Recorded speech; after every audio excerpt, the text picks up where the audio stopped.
చేస్తారు. మీరు ఇప్పుడు ఏదైతే పట్టణాధ్యక్షులుగా జాయిన్ గారు చెప్పారో ఆ రకంగా ముందు షాపింగ్ మాల్స్కి రీచ్ చేయండి సార్. అప్పుడు చేస్తే మీ మీద ఒక గౌరవం ఏర్పడుతుంది. ఎందుకనంటే ఉన్నవాడికి మీరేమో కొమ్ము కాస్తూ లేనివాడిని రోడ్డును పడేసే విధానంలో ఈరోజు కనిపిస్తుంది.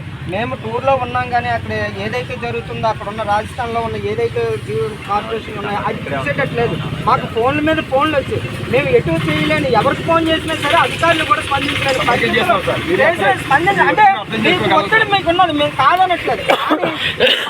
స్టార్టింగ్ లోని దసరా నవరాత్రులు ఉన్న శరణ్ నవరాత్రులు అని చెప్పి వాళ్ళ రాత్రులు నిద్ర లేకుండా ఈ రకంగా రోడ్డు మీద పడిసే విధానం అన్నది, పండగ విధానం అన్నది ఇది చేయడం అనేది చాలా దుర్మార్గమైన ప్రయత్నం. మీకు పైనుంచి ఆర్డర్స్ రావచ్చు, కనీసం వాళ్ళకి ఒక ఇంటిమేషన్ ఉన్న తర్వాత 4 రోజులు 5 రోజులు టైం ఇచ్చిన తర్వాత లేకపోతే అప్పుడు మీరు షాపులు తీసుకుని ఈ రోజు అవి తుక్కుగా చేసి వాళ్ళు 50,000 60,000 ₹1,00,000 పెట్టి ఎవరి దగ్గర అప్పు తెచ్చి ఈ రోజు వాళ్ళ పరిస్థితి ఏంటి సార్? వాళ్ళ కుటుంబాలు రోడ్డు మీద పడిపోయే పరిస్థితి.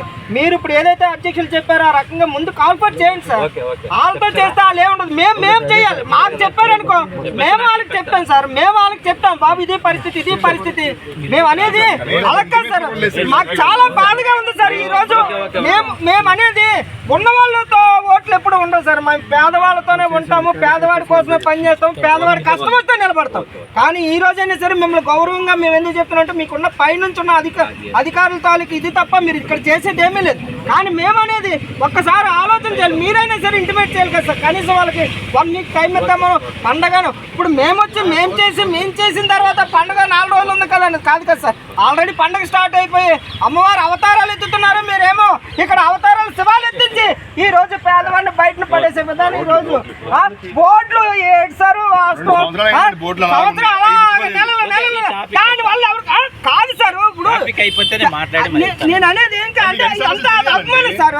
ఇదంతా వాళ్ళ తాలూకా అభిమతం. వాళ్ళు మాకు చెప్పింది ఓట్లు ఎవరికి కూడి పెడతారని చెప్పేసి ఈ రోజు పరిస్థితి సార్. మేమనేది ముందు చల్లారులో ఉన్నది దాని మీద కమిషనర్ గారికి చెప్పండి సార్. చెప్పిన తర్వాత మాతో మీటింగ్ పెట్టండి సార్.